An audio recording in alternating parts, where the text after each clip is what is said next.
So Build-A-Bear. I'll just read you this. Build-A-Bear Workshop has teamed up with Hot Topic to create a bear that is fiercely confident and cuddly. It's furry, fierce. Furry and fierce. They even put a little apostrophe after this. I was in a mall recently and I remember seeing some weird stuff in a Build-A-Bear Workshop, just like through a window, but it was not a Hot Topic Build-A-Bear. Are you sure? It wasn't. It was something I would have. I guess I don't know what does a Hot Topic Build-A-Bear look like. That doesn't look like a Hot Topic Build-A-Bear. It's just like, ooh, it's edgy. I've never set foot in a Hot Topic, so I really wouldn't know. I guess some people would say that this is a Hot Topic game in some ways. Oh yeah. Oh yeah. There probably is Kingdom Hearts stuff in Hot Topic. I'm sure there's a Heartless logo shirt in a Hot Topic. Oh yeah. Oh yeah. I think the last time I went into a Hot Topic years and years ago. Like now that we've played this, I think you recognize stuff from it. Yeah, but I honest to goodness, think that a dude had the Heartless tattoo or Heartless logo tattooed right here. I've seen that around necklaces, tattoos. Yeah. I guess for anybody who is unaware, introduce yourself. I'm Aidan. And I'm Jacob. If you didn't already know me, maybe you wound up here totally by chance. Yep. This is a mysterious friend that I mentioned previously in videos and stuff before who was unfamiliar with the Kingdom Hearts franchise in general until Joey and I did a playthrough of it, and she watched it. Oh, yeah. I guess I should ask, what did you know about this entire shenanigans before you watched any of it? I'm trying to think what I did actually know before. I think I knew that there was something called a Keyblade that was shaped like keys, and I knew that there were different ones, but I thought the differences were more significant. Mm-hmm. Like, I feel like it was, you have to have, like, I feel like they acted more as keys in my mind. You had to have specific keys for specific locks? Right, yeah. Sure. Like, I thought that it was, like, a bigger deal. I also thought that they were key-sized and not sword-sized. They're more like, they're more dagger. Not even dagger, like, I thought they were key-daggers. Key-sized. Because there was a chick that I went to school with that had replicas as necklaces. Okay, and those also go around a little bit. Yeah, probably came from that topic. Probably. Or special ordered from glorious Nippon. But so I remember knowing that. I remember knowing that the characters from The Nightmare Before Christmas were in it. But I don't necessarily think that I knew other Disney characters were there. You just knew about that one. I just knew about that one. And I knew... Hot Topic. Yeah, and I knew that there were, like, other characters there, like, from another game. Couldn't have told you what game it was. Couldn't have told you what franchise it was. We gotta be very clear that Aidan didn't know this stuff because she didn't know anything about the series. It was never on her radar in, like, any kind of meaningful way. When I brought it up to you originally, you were like, I think I might have heard the name. Yeah. It just wasn't something that I knew. But now you do know about it. Aidan, what do you think of it? Oh, wow.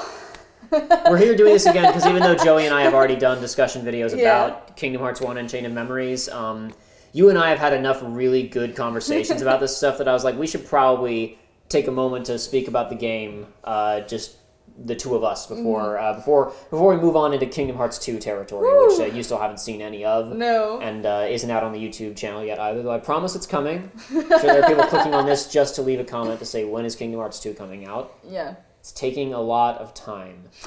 I want to release it all on schedule instead of having like 3-month-long breaks. Yeah. Which means I'm not going to release any of it until we've shot like at least half of it. And at this point we've shot like barely 10 hours. So and we're playing it very slowly. So yeah, that's how that is, unfortunately. Kingdom wow. What's wow? There's just so much, like, and it's good and bad. Like, there's definitely good moments, but at the same time, some of the things you just sit there and you're like, what is going on here? How do you recover from?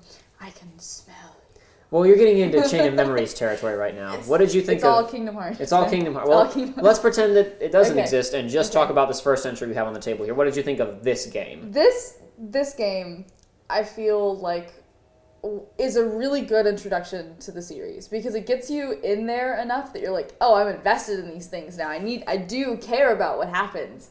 And then it kind of leaves you where, like, if nothing else had ever happened, I think I would have been mostly all right. Mm-hmm. I wouldn't have been pleased because Kairi's still all alone. Riku's doing his thing with Mickey. And, like, that's... Spoilers, by the way. Oh, whoops. My bad. Didn't tag him. I'm Whatever. A terrible internet human being. We'll be okay. But there's good things happening at the end. it's not really tied up in a nice little bow, but like the strings are coming together. They're not all the way there. The thrust of the plot, like the entire plot of the first game is resolved. It's just the we talk about difference between plot and story. Plot is resolved, story not necessarily. But even though like I was just talking to you a minute ago, even though the characters are all separated, all three of them, except, debatably Kairi, because she doesn't have enough screen time, but Sora and Riku at the very least have gone through very robust, complete arcs. Yeah. And have both become demonstrably better people than they were at the beginning of the game, so it's emotionally satisfying to see them where they are at the end. Yes. Even if their geographic location isn't satisfying, their internal state is satisfying. And that's about the only thing that isn't satisfying. It's like, yes, I would love to see all these folks on some sort of Destiny Island, because... spoilers, that's not necessarily there anymore. Well, no, it reappears at the very end. Remember, Kairi goes back there. Yeah, okay. So, it would be cool. We got to be clear that she finished watching Kingdom Hearts 1 like a year ago now, almost. Because, again, these playthroughs take me a while to make. Yeah. But, so it has been a hot minute since you watched the end of it.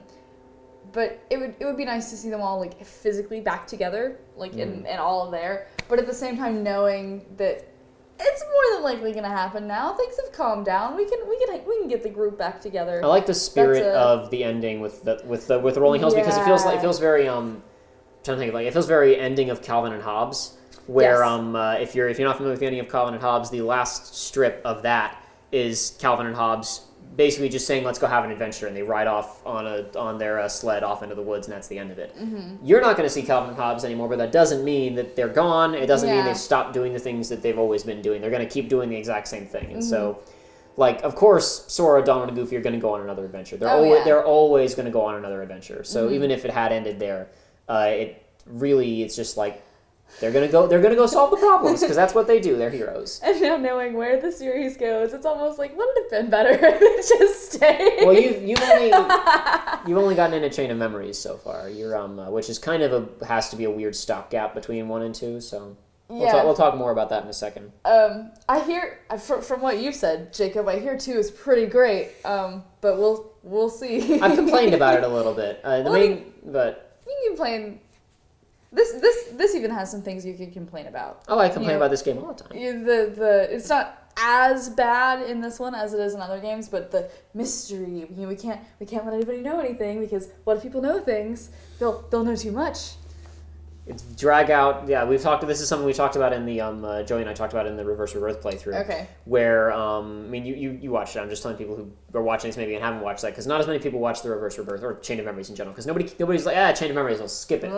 You should watch it. At least our playthrough is a demonstrably better playthrough than the Kingdom Hearts 1 playthrough. We did a lot better on that one than on the other one. But I can attest to that. Thank you. There's a lot of material that's where it's not just in Kingdom Hearts, a lot of things do this too, where there's information that's withheld from you and the characters, not because it's really like, oh, they can't know this or else the plot is going to advance in X, Y, and Z ways, or because it's important for this to be kept secret from them, but just to create extra intrigue for the viewer of, what's going on? And then you find out and you're like, well, that was just kind of normal. If you told me that 10 hours ago, story would have been exactly the same, except I would have understood what was going on. So that's a very easy way in writing to cover up nothing with emotional investment is happening, which also makes rewatching stuff like that kind of shallow sometimes. Like rewatching Attack on Titan kind of has a similar effect, where once you already know all these people are going to die, this is a lot of the mysteries with Attack on Titan aren't answered by the end of the first season, most of them. But especially if you've read the manga, like read ahead in that and you know what's going on in Attack on Titan, and you go back to that first season, it's like, well, okay, there's some stuff going on with these characters, but for the most part it's just like, yep, again, more fighting some more guys. What's going on? What's in the basement? And there's not really much else going on there, like a deeper emotional level. But this game does have a lot going on a deeper emotional level. It does. The people talk about this game. So obviously I gave you and Joey some guidance through this game. Kingdom Hearts, you probably have heard, has a reputation for being convoluted and confusing. Again, forget Chain of Memories. What did you think of this game's storytelling and narrative and whatnot? Sora says, oh no, there's bad guy, I've got a thing to defeat the bad guy, there's lots of things going on, gonna take care of this.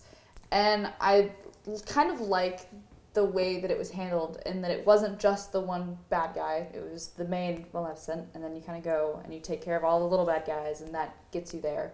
What I didn't super love is that when you find out that Maleficent isn't the big baddie, that it's actually this person you thought was kind of cool, you then kind of have to pull at strings to figure out why.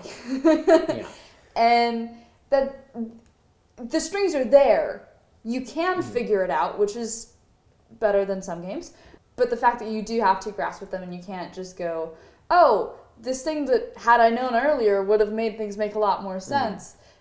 You have to, you're not going to get it the first time through. You have to do this twice. To be fair, you, in the case of Kingdom Hearts 1, when they withhold information from you, it is appropriate because it is a twist. And if you read reports about Ansem dissecting people and throwing Kairi out into outer space for the lulz, then you know that would kind of clue you in what's going on. But while withholding that information from you was crucial up to a certain point, then by locking it all behind gameplay flags, and you got to go and hunt these things down and talk to Aerith 3 times to make sure you get this. Or I guess actually you talk to her the first time she gets it. Kira's the thing you have to talk to her like 3 times, or Kiraga, whatever. Doesn't matter. The point is that this is really crucial information because now we've got a villain who is kind of at the center of the themes of what this game is trying to say. Yeah. But because they're trying to keep all this stuff just out of arm's reach, unless you really go out of your way to find everything and scrutinize it, you really can't get a full grasp on it. Because like when you go into the final world and you go to that little part of Hollow Bastion where there's like you see one of his death labs, and there's like that like weird poetry, that Kingdom Hearts poetry that is clearly written by the Japanese originally, and like once you read that like 10 times, you can maybe slightly extrapolate out what is a Kingdom Hearts. Because that's the first time in the game that the phrase Kingdom Hearts appears. And then 10 minutes later, Sora's talking about it like he's... Like it's been here forever. Yeah, everybody knows. Like he's sat through like a seminar on it or something. And he's throwing out expert advice on the whole thing. Yeah.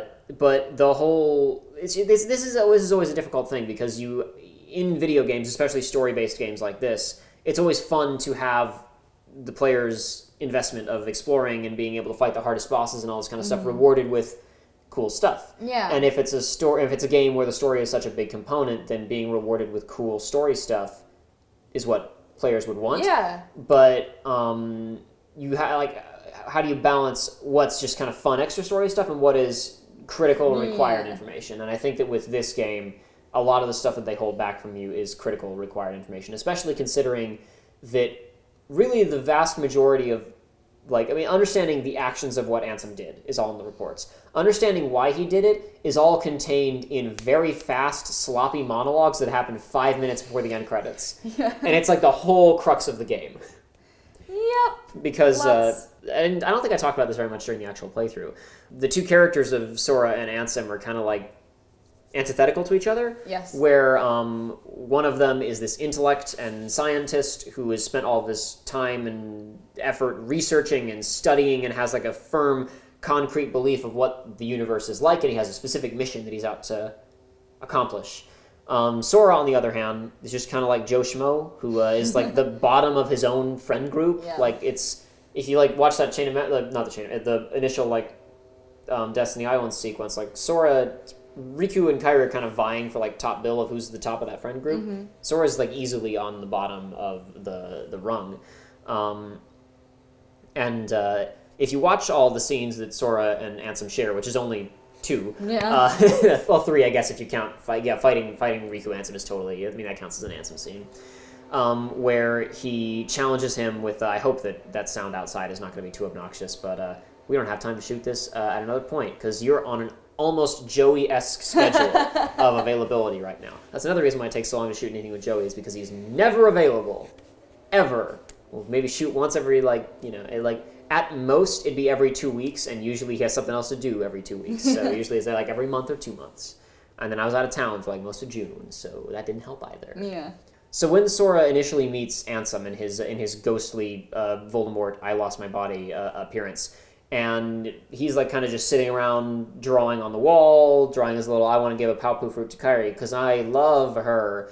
And Ansem shows up, and it's well, here's this stupid kid drawing about stupid feelings on a wall, while right next to him, unbeknownst to him, is the most powerful thing in his entire world. Sora doesn't know what it is because he's a stupid kid, and Ansem's like, look, yes, I've come to see the door to this world because I'm the smart guy. You're this stupid simpleton child who's concerned about feelings. Which is even more, like, antithetical because you've got stupid Sora who, like, the only thing he has is his ability to be human, who's human, and then you have, still knowing everything, but the thing that he lacks is now even more obvious because he doesn't even have a body to pretend to be human. So he completely sacrificed his humanity. Yeah. Because the whole point being that, like, he's like, oh, yeah, one who knows nothing can understand nothing, you're an idiot. And later on he says, I am Ansem, I know all that there is to know, is the line that he throws out. He defines himself and every other people around him by their knowledge and how smart they are. And he thinks that he's master of the universe, smartest dude. I can do whatever I want because since I'm on the side of science and discovering the truth of things, ethics can't bind me. I do whatever I want. And then at the very end, of course, Sora, who has had actual human experiences and actually interacted with people, actually made friends and understands what life is like, is able to basically knock the rug out from under Ansem because he has this whole belief. This is what I'm talking about, where like that ending monologue between the two of them is like 2 lines from Ansem, and it should have been probably its own report that you have to get, or its own like a flashback cutscene or something. It should have been like it should have been a flashback or a really long explanation of what he believes because it's too fast. Like I didn't get it until like the 6th time that I played the game, but he's talking about like how he believes that hearts, which as we know in this world are the source of human beings and worlds and so everything, so just all of existence originates from darkness. That's the primordial ooze that it grows in.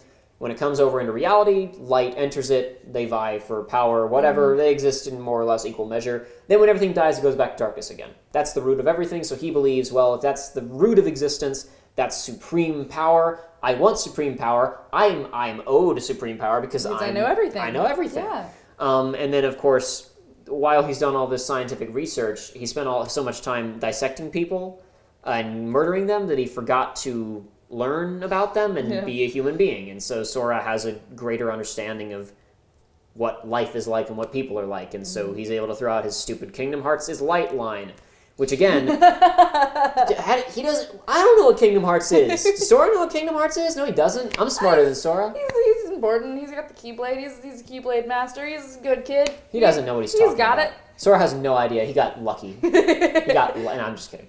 Like I mean, you're not incredibly wrong. Well, like within the context of that scene, it's stupid. But within like the thematics, like this is what I'm talking about. Like there's like really solid thematic stuff going on with this game, and most I don't know. A lot of the writing in this is solid. All the writing revolving around Sora, Riku, and Kairi is really good stuff as far as I'm concerned. Just kind of the ending stuff of defining Ansem was not majestic. That's a good way to describe it. Not majestic. And if it had, because like the conflict going on between them becomes clear, and like Sora being in the right and being the one who would understand the issue becomes clear, and it's interesting because it's like Ansem has done all this time and research, and he's like, I have facts, I have science that can prove this, and Sora goes, but I still get it. I'm more, I understand life more than you do. And then kind of like you've said before, what does he do? Like if he didn't die in that final scene, or we assume he's dead, he is light. He got blown up. Yeah, we'll see. He disapparated. I don't put anything past like what could happen in future entries in this series. Okay, sure, go ahead. I just to cover my own bases and to not look back on me and be like, oh, I remember when I thought that, like. You're probably taking safe steps there, but go ahead, please. If he comes back, what is he?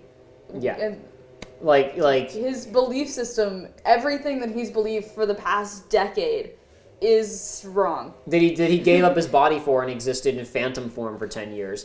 Oops. Not only was he wrong, stupid idiot kid over there from Podunk Nowhere Island was the one who proved me wrong. Yeah. His entire identity is shattered. So he's killed by the light of his own hubris, not by Sora whacking him with a Keyblade. Yeah. Which is I don't know, like that's basic stuff, you would say, but like where I feel like this game succeeds where a lot of other JRPGs fail is it has, number one, a pretty simple story by JRPG standards of here are some bad guys we have to go kill.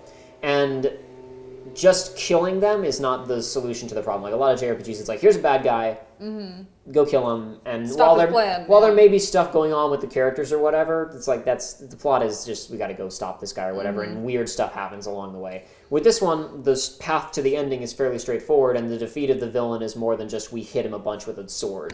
There's a deeper conflict going on. Yeah. But anyway. We talked about how you didn't know that there was Disney stuff in this game. Yeah. It should be noted that while I played this with Joey, who apparently has never seen a Disney movie in his life, you're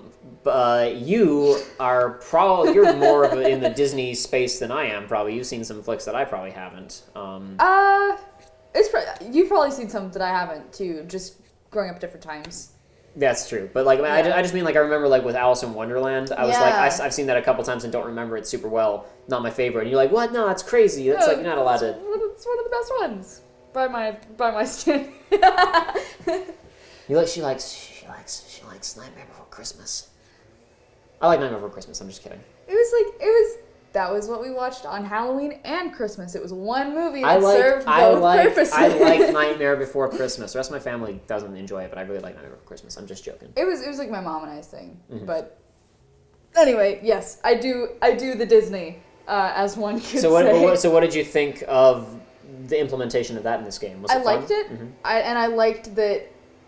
To kind of speak on design for a moment, I liked that the different worlds offered kind of different gameplay. Like you go to Atlantis and now you're swimming and things function a little bit differently in the water.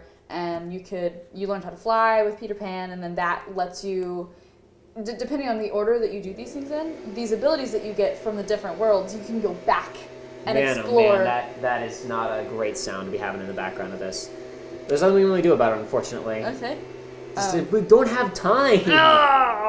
We can't wait for them to go away. But if you can take these new skills and things that you learn and go back to the other areas and re-explore them. And it's like, if I had played this as a child, that would make this feel endless. You're constantly getting new things to go do. And kind of speaking on, had I played this as a child, even as, I'm not grown, but mostly grown person, there were times where Jacob was like, oh, I wish I'd recorded that. Because my reaction to just puppies popping out of a chest, I'm like, puppies! Such a girl. Yes. It's fine. And seeing Dumbo pop out in battle for the first time. That was really cool. And while there's definitely serious story stuff going on, and there's things that you get invested in, you're not so invested in the story stuff and all of the things that are going on here that you can't kind of take a step back and go, that thing was really cool and I appreciate it. Because it's not just drowned out because everything is so serious. Yeah. And it's interesting because with everywhere you go being tied into that we have to seal the keyholes to stop things from getting blown up, nothing you ever do feels irrelevant to that larger plot, but all the same, it's not caught up in that all the time. You're not constantly being reminded, especially because before Ansem shows up, it's just you got to beat the Disney villains. It's that simple. Beyond the personal stuff going on with Sora, Riku, and Kairi. There's a lot of really good art design stuff in it, and you do get, vine sliding on Tarzan Land, weird warping proportions and locations in Wonderland, arena fights in Olympus Coliseum. I mean, some of them are like, just kind of go here, fight monsters, and that's it. But you get simple stuff like just that, Agrabah is like really kind of enclosed and blocky. Yeah. Whereas Traverse Town has more like slanted roofs and like kind of taller structures and more open floor plan, as opposed to the town in Twilight Town, which is just like a big circle with some bits you can jump onto if you've got high jump or whatever. They all feel distinct from one another, both in their art design and in terms of what you do there, at least to some extent. You're always fighting monsters, but there's a bit more going on than that, at least sometimes. Yep. But you spoke of investment a moment ago. There's a pre-existing investment with these Disney characters if it's stuff that you care about ahead of time. But you're going to spend most of your time with Sora and hear him complaining about Riku and Kairi. So how did you feel about the OCs of Kingdom Hearts? I did. I mean, I was definitely invested in it enough that, like I said, I wasn't fully satisfied with, kind of, it was a nice ending. You're definitely... We should note that did you cry or did you tear up? I wasn't with you in person. You said that you started to I'm cry. pretty sure I teared up. Okay. I at least sniffled, even if I didn't fully... After the hands... And then Kairi finds the drawing. I think I might have cried, actually. It was one of those. It was one of those two moments. I can't remember Yeah. which one, but you were like, "Oh my god, I'm actually tearing up right now." And it was either the hands separating or the finding the drawing on the wall. I would bet it was that. Same difference. If I cried, it was the hands separating. Okay, that's fine. If it was just tears, it could have been either one. I may have noted this on the show before, but I read something where Tetsuya Nomura, the director, was like he told the animators, no, make the shot of their hands together shorter. Like they actually was like everybody told me that I was being heartless, but I was like, no, make the shot last for like a second before they break apart. Don't let it linger there. Take it away immediately. It's really effective. I can't blame him. It's a really good directorial decision. I have my various neuroses with Tetsuya Nomura, but he does understand certain things, and that's a good call on that particular part. Good. Yeah, it's effective. And absolutely effective, but good. Yes, good. If it's effective, it's good. So you liked Kairi and Sora and Riku and all them folks? Oh yeah.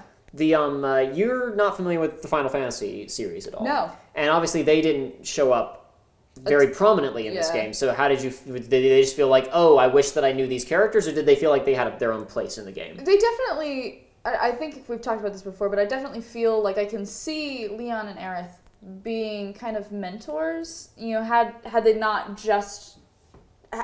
been able to go back to Destiny Island and they had ended up in Traverse Town, I can definitely kind of see them performing as a unit and kind of filling the roles of, okay, now we're here to try and keep Sora and Kairi in check and Riku and make sure that everything runs well. Mm-hmm. And I feel like they blend, but I don't know if that's because I don't know who they are.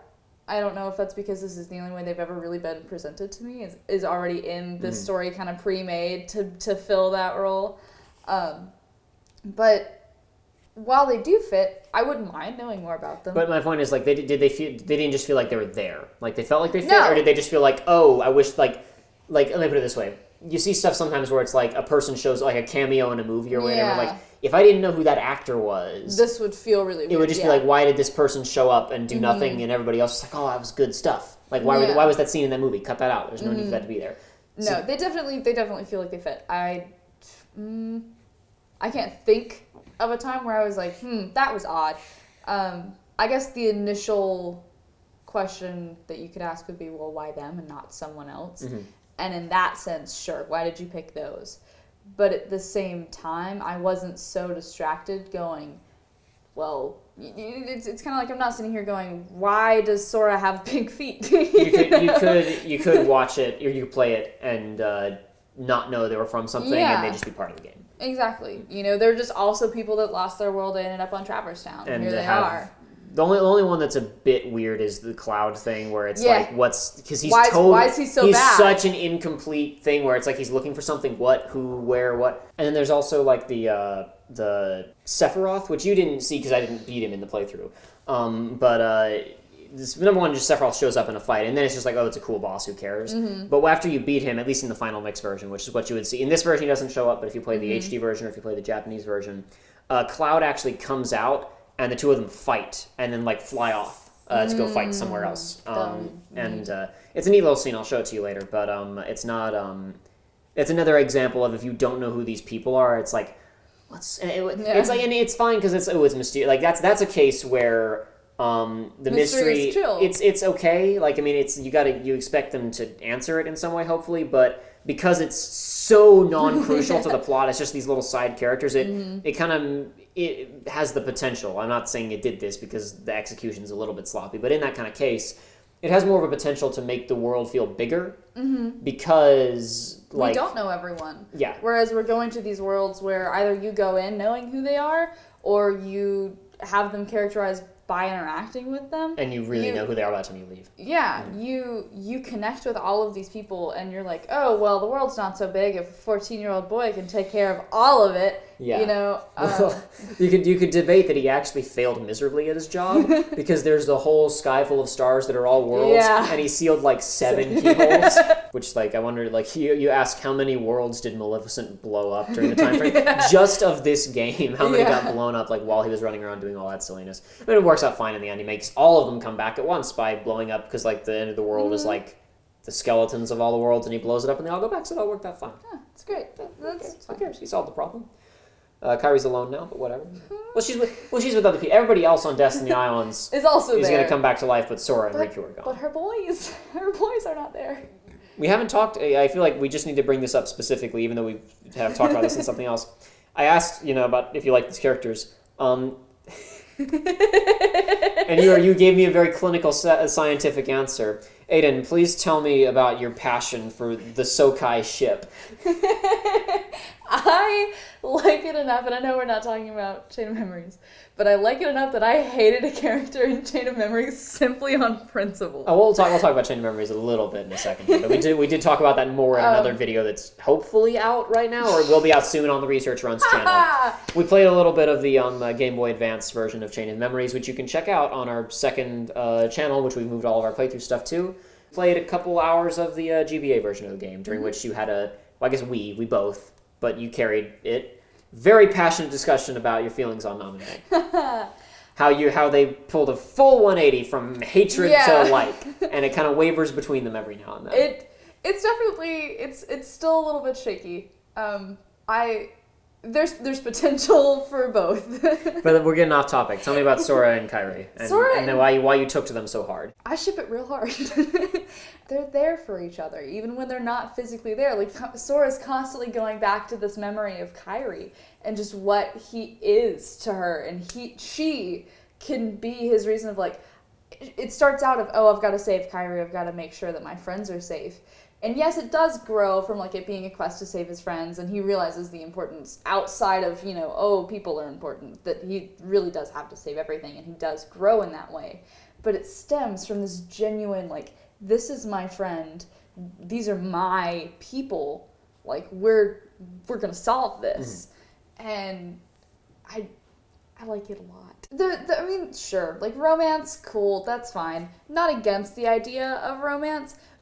As you just said, since they are, like 14 years old, it's not like there's a heavy romance element necessarily that's like needed, but it's not like they don't feel that for each other. Like, sure, there's definitely something, but me personally, it's not as important to me as just the fact that they do care about each other. I don't care if it's, you're the best platonic friend I've ever had, and I know all we'll ever do is hug, but I'm okay with that because you're my best friend. And honestly, I'm chill with that.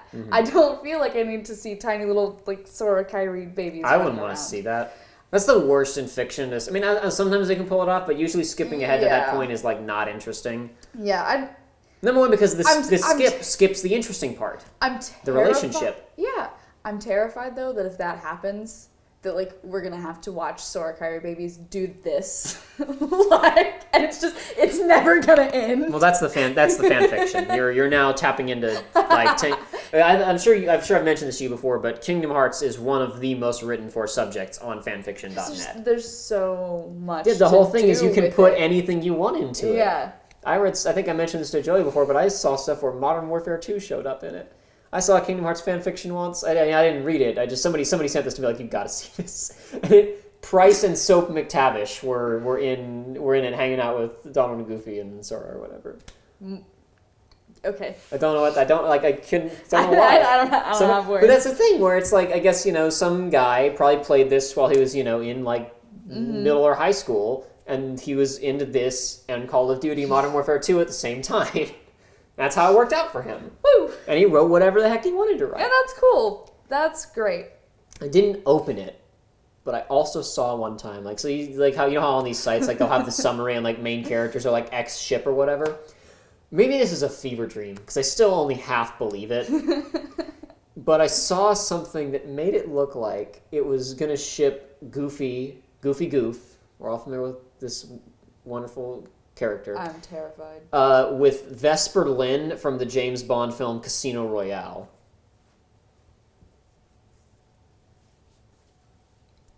I've never been able to re-find it. I didn't open it because I was terrified by it. And I've never been able to relocate it. So maybe that's probably... This might have been a fever dream, because that's the only explanation that I have for you. But it's like, I would, if I found it again, I'd believe it. Because that's what we're dealing with here.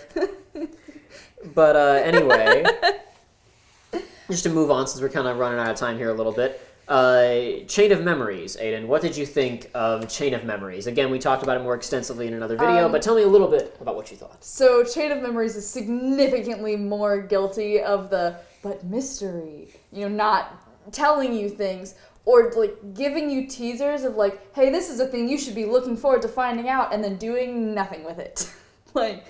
Just completely, the smell thing. Why is smelling so important? I don't think that's a mystery thing. I think that's just something that you're really annoyed by. I am really annoyed by it. I've been informed by reliable sources that it's dropped, and I'm very thankful about that. But at the same time... As far as I know, unless it shows up in, Coded or something, because I haven't watched all of Coded. I didn't buy Coded because I knew it was a scam. But I'm not... Just really fast, so people know. I know that Coded exists, and I know what happens in it. I know what happens in it because when it was a Japanese cell phone game, I was reading story summaries that were being posted in English. So I was fully aware of everything that happened in it before the DS version came out, and I knew there was no reason to waste my time on it. That's the only reason I never played it. And then I read about it and watched most of it later. I'll watch a full playthrough of it sometime when I have time, which I don't. Anyway, please continue. My only point is maybe smell shows up in Calm. I mean, Coded, I don't know. It could. I hope not. It could. They're wrong if they put it there. But it bothers me a lot. But the fact that it bothered me led to a really interesting conversation we had late. So this is as we discussed, we're going to very briefly. Namine is a really interesting character. Yes, because once we find out who she is, spoilers, her whole thing is that while she is technically being coerced by the bad guys, she wants to be Kairi. Yes. At least be Kairi to Sora.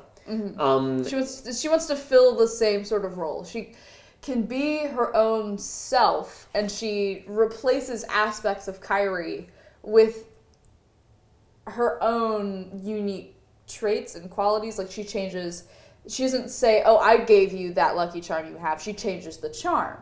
Still a charm. And changes the story behind it. She changes, she didn't play with us, she was drawing. I mean, she's a different character. Yeah, she's not trying to just, I'm Kairi now, where it's totally the same people. But she wants to have the same effect on him. Because she's a lonely girl stuck in this castle for an unspecified amount of time with seemingly... She says something that implies she's had no relationships before this, even though she's 14. But, who knows? You were proposing the other day maybe that she performed her magic on herself to erase some bad thing that happened to her. Point being... that we have this character who, despite her, again, being coerced, there's certainly an element where she wants this because she's clearly, even though she doesn't know the guy, she's very infatuated with Sora, if nothing else. She's gotten to scour through the memories of Ultimate Save the Universe badass guy, and she's interested in him. She can have the best friend ever. Told then to make Ultimate Badass Guy love her. So this led to us playing out some fan fiction scenarios. Not really, because it's not like it was just kind of imagining the conversations that were happening behind the scenes. Where Namine, very obsessed with Sora. I mean, I don't know. You go ahead. You can tell it. So I'm sitting here thinking, okay, how far is this girl willing to go to make this boy love her? And this was especially after the Riku scene where he says, "You and Kairi smell the same," and Joey and I were making jokes about hair care products. And so, keeping in the same theme of, hair care products, which do, as a female, generally have a pretty distinctive smell. We're sitting there and I'm like, she's got access to both Riku and Kairi. And they were all really, not Riku and Kairi, Riku and Sora. And they were really good friends with Kairi growing up. Surely they spent some time at each other's houses. And surely, while spending some time at each other's houses, one of them had to go pee. So they find themselves in Kairi's bathroom, And they don't care. They're stupid boys. They happen to glance into her shower, which is pulled open. You know, maybe it's a glass door and they can just see, and they see what type of shampoo she uses. And this means nothing to them. This means nothing to them. This is an arbitrary memory in the back of their minds that they probably don't even remember, because Namine has magic and can get to those. And she's just pilfering through, however this looks to her. Finding anything that she can use. I imagine she's just like flipping through like film rolls. She's got like the clicker and it's just click, and then she sees the bathroom. Wait, and she manages to zoom in, and she's just like she's doing she's doing the slow Blade Runner scene. Zoom in and every frame she's looking here, and she sees it. She sees the label, and she throws it. Marluxia, I need this brand. I have to get this. I need to be this girl. I won't do anything you say until I have this. And Marluxia's just there with the small, blonde, screaming child. And then naturally Marluxia has to go to the Walmart. And then, of course, at the Walmart, he doesn't stand out at all. No. And then he has to go and buy a hair care product. And they're like, oh, so you're, I see, very... no judgment here. No judgment here, man. I see you got a lot going on upstairs. You got nice locks. And it doesn't even matter at that point if it's like a special redhead shampoo, because Kairi is a special redhead, because he's got the same. It's a dye protector for him too. They don't question it, they're good. And then you imagine that moment now where when Riku says you and Kairi smell the same, instead of her going like, magic or whatever, she just starts sweating. Well, no, because like with Sora, yes, with Riku it's like, no, he's on to me. And just sweat starts running down her forehead. Oh. We talked about Namine and Kairi in a much more serious capacity in another video, but that's... That's the point I got to with Kairi. I went from just thoroughly despising her to being like, all right. Namine, that is not Kairi. Oh, yeah, it's Namine. I just went, no, I've always loved Kairi. From the moment I saw her. Wouldn't you? Wouldn't you? But no, I really did thoroughly, just on principle. Like I said, I hated Namine because she was a fake Kairi. Nobody gets to be a fake Kairi. But when you kind of when you take a step back and you look at it and you let yourself chill out a little bit and don't just approach everything with rage, Namine's really not all that bad. Well, she is a fake Kairi for a huge chunk of the story, and it's only later on when we reveal what's going on with her that she becomes her own person. Which again, and this is something we talked about where she probably could have had a lot more. I mean, like a lot of like the depth is there, and especially like we can. She has enough scenes that we can extrapolate a lot out about her, but like that character is interesting enough that she could have had a lot more screen time. But again, because Chain of Memories is so oriented around what's going on, they had to hold this off until like the 11th hour, and she ultimately only gets like 3 scenes with Sora, really. The initial scene in the hallway where she gives all the exposition, right before the Marluxia fight, and after the Marluxia fight. Which, granted, that after the Marluxia fight is like 3 scenes, but all the same, it's not a ton of content. But like, I guess overall, other than your Namine frustrations, what did you think of Chain of Memories? Good. Yeah. That's about how I feel with it. I didn't really live up to, I think, expectations I had of it, but I also had them set impossibly high. Because you really enjoyed it. Yeah. I feel like we spent a lot of this time criticizing and complaining. We got to emphasize, you really enjoyed this game, did you not? I liked it enough to cry at the end. I was really there with it. It was like, this is... It does very well for itself, even with all its problems. The good vastly outweighs the bad, for me, at least. Stupid female over here that liked puppies popping out of chests. Mm-hmm. Good. And good Chain of Memories let you down, but wasn't bad? No, I guess I wasn't expecting the right things, just because I was expecting more of a continuation of, all right, we made it back. Here's like a separate thing, instead of saying... Kind of a stopgap of a new thing between the continuation. Yeah, and because of that, I was then like, well, if it's an important enough story that they have like a new story instead of just continuing with the one that they've already got a pretty solid foundation for, I was like, oh, well, this must be a really cool thing that they're going to do with this. And having Riku, having you play as Riku at the end and having all of that stuff was pretty cool. I will give it those credit where credit is due. That was cool. Wasn't expecting it. I was expecting something because Sora's story didn't feel like enough. But I wasn't expecting that for sure. And that I feel like was the better part of the game, not just in time, I guess. I don't remember. Did we sink more time into Riku's or Sora's? No. Well, obviously I was fast forwarding a lot, and we were doing a lot of save scumming to skip through the game. But the game on our playthrough ultimately wound up being 30 parts for Sora and 15 parts for Riku. Oh, okay. Well, it's not the better part of the game in time. I do think it was better part in quality. Yeah, and kind of saying, like, I feel like they started with going, what if we do a Riku game? And that was how this idea of forgetting everything and having to start over kind of occurred. I feel like that would have been fairly solid, but then they were like, but what about Sora? Well, yeah, because that's what people would expect from a sequel to Kingdom Hearts. And that's the guy who got to put on the box to sell the units. So I wish it had kind of been flipped, where you went in and you got Riku's. Because that would have been a neat new thing to say, we're not going to continue the story just yet, we're going to do a different thing. And then Sora's was the smaller story? Is that what you're saying? It definitely, like you said, there's much more time, and I feel like Riku's wouldn't have been as... I feel like whichever one came first was going to be the bigger one, because the second one just kind of filled in some gaps so that it wasn't just... And you can't really remove Namine from Sora's story. No, absolutely not. But I also feel like Riku loves Kairi too.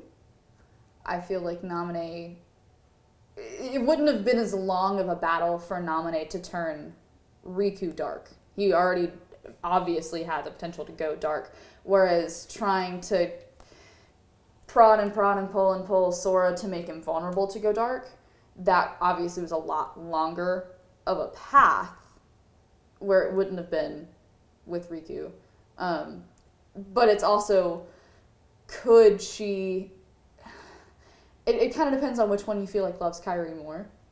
Which one would have been easier for Namine to go, let's just forget about her and let's put me in. And Riku, where we find him, especially because of the ending, where he kind of gives Kairi over to Sora and says take care of her, where it's such like a...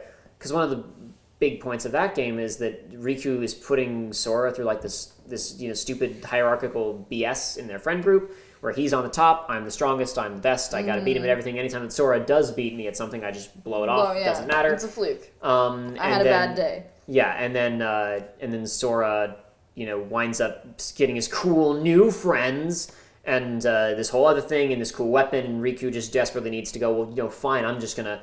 I'm kicking you out of our friend group. You clearly don't care about me and Kairi. And then, he takes the weapon from Sora. You go play with your wooden toy, you kid, because I'm the adult. I'm not being childish. And that's another thing where Sora knows more about humanity than Ansem. Sora learns more about being an adult than Riku. Riku starts out being I'm thinking deep thoughts and I want to go and see the world. And Sora's I'm realizing stuff. And Sora's like, I don't care. There's a scene where Riku's like, when we get out there and find other worlds, what is this going to happen? What's that going to happen? What's out there? And Sora's like, I don't know, and just kind of kicks back. And Riku's like, exactly, that's why we have to do it. Yeah. And by the end of it, Riku's the one throwing a temper tantrum while Sora's being the responsible stand-up guy. And then ultimately he and Riku, while Riku's possessed by Ansem, the symbolism is still there, literally fight over Kairi's heart. Yeah. Which, of course, Kairi has already given to Sora. Symbolism all over the place. Anyway, final wrap-up thoughts really fast, Aidan. I guess final wrap-up thoughts on this really fast, and then I have one final question for you. Good. With flaws, good. Maybe even great. Leaping on the top 10 favorite games list for you, maybe? Yeah, certainly. Not Chain of Memories? Just Namine. just Namine. That's so funny because that was your least favorite part of it, and now removing Namine from the rest of the game and putting her there makes it her own game. And if she wants to bring Repliku, who we didn't talk about at all, then she can bring him. You like Repliku? I like what he could have been. Yeah, that's a discussion for But so Aidan, at this point, we have not. Well, Joey and I have started filming Kingdom Hearts 2. You haven't seen a bit of it, and I'm thinking about. We don't know if we'll do this because of time. I'm hoping to record kind of the beginning of the game with you going much faster than Joey and I did, just to get your kind of reactions to it. And we'll put that on Research Runs as as a ramble side video. With what you have, where do you expect Kingdom Hearts 2 to go? Just give me some predictions of what you think will happen. It could either go really well. I'm not necessarily quality, but just okay, what do you expect to see? I'm not entirely sure. I'm trying to not have expectations because having expectations made Chain of Memories feel odd for me. So I don't really 100% know what to expect. I assume they're gonna wake up from Namine and go, we just lost a year of our lives. Thank Namine. Yeah, exactly. And kind of, I don't know, I hope they won't just completely disregard that, but it could happen. And now they possibly know that there's You said a year of our lives. Do you think they'll be in there for a year? I don't know if it's a year. Okay, no, I was just asking. It was a... Lose a chunk of time. A chunk of time is missing from our memories. And, well, they're not going to be in the memory thing for a year, but they also aren't going to remember anything. Yeah, but my point is that they're just missing a chunk of time. Yeah, they're missing Go ahead. a chunk. Sorry. However long, maybe they don't even have years in Kingdom Hearts. We don't know. We don't know what they're doing there. Well, they're 14 years old and 15 years old. Oh, so I guess they do have years. Yeah, Sora and Kairi are 14, Riku's 15. Anyway, I'm sorry, please continue. So after they wake up and get out of their pods, what else goes on in the game? Yeah, I'm hesitant to even try and imagine. They could make their way back to Destiny Islands, and while at Destiny Islands find out that there's something else wrong, or they could not go back to Destiny Islands, and they could, while making their way there, find out that there's another world in trouble and they've got to help them. We've got this organization business that we resolved for the time being. Well, we got rid of the traitors. Yeah, the guys who were subverting the organization, but we still don't know what the organization wanted in the first place, other than apparently Sora. Because Marluxia's goal to get control of Sora, while clearly for his own ulterior motive, was something that everybody else was copacetic with. But beyond that, we don't know what they want. Yeah. So it could be like a recruitment. We want you to join the organization. And they could be good guys. They could have been trying to shut Ansem down, and now that Sora shut Ansem down, they could be like, hey, you done did good. Come be mysterious cloaked figures with us. And that would be quite the reveal if they were just good guys the whole time. Yeah, and I seriously doubt that's what's going to happen.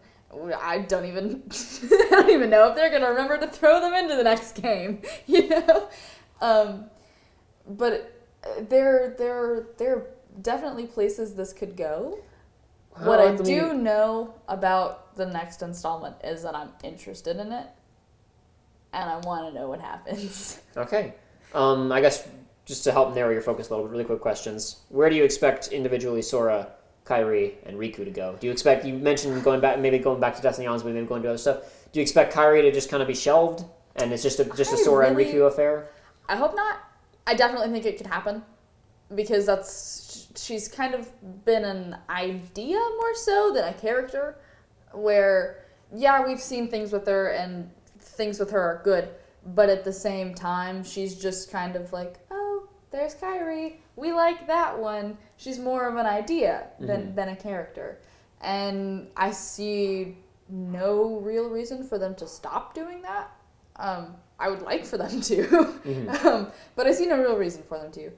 And I do think that now that there's a little bit more respect, Sora's always respected Riku, at least in the beginning. I think he lost a little bit there. But Riku respects Sora now. But there's respect going both ways now. So I do think that they could do things either together, or we could have more of one of them's going to go one way, one of them's going to go the other, and you kind of get to see how they're doing. But I think they're going to be on the same side. I don't think they're going to be kind of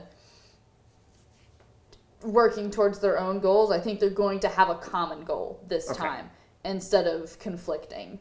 All right, well, neato. Anything else you want to say really fast about this this whole affair, this whole Kingdom Hearts silliness? Oh no. Oh no. Oh no. Oh no. Oh no. Oh no. Oh no. Oh no. Oh no. Oh no. Here I come, rougher than Knuckles. The best of them, tougher than Knuckles. You can call me Knuckles, unlike Knuckles, I don't chuckle. I'd rather flex my knuckles. I'm hard as Knuckles, it ain't hard to chuckle. I break them down whether they knuckles. Unlike Knuckles, I'm independent since my first chuckle. First Knuckles, still the Knuckles, then no Knuckle chuckle. Oh no,